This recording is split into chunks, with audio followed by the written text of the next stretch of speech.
In today's episode, I've been thinking about how we use video as a source of spin-off content.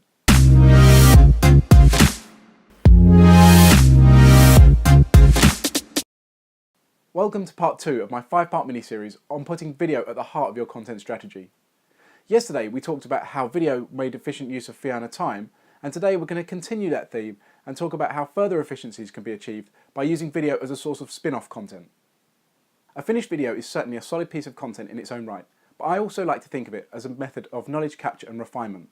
In fact, this very video you're watching now will become a video for YouTube and Facebook, a blog post for the company's website, a text article for LinkedIn and Medium, a podcast published on SoundCloud and iTunes, and also a series of quote posts for Facebook and Instagram. A single video can cover your bases on 6 to 8 different social media platforms with very little additional effort. But the scope for creating content from a single sitting in front of the camera is not limited to the clips that make it into the final piece. Videos produced in an interview style are a great way of extracting ideas from experts. And even the clips that don't make it into the final piece because of a fluff delivery can contain enough content for a blog post or quote image for social media.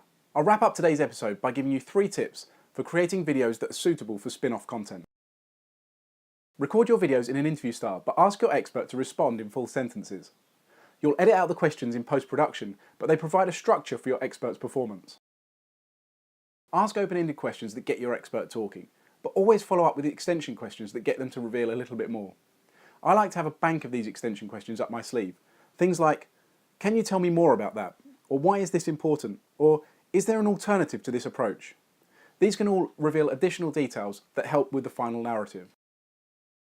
If you're using B-roll to enhance the story or hide the cuts, make sure the narrative isn't dependent on seeing it. It's much easier to create a text post or podcast if the story isn't dependent on seeing the images on the screen. Thank you for watching today's episode.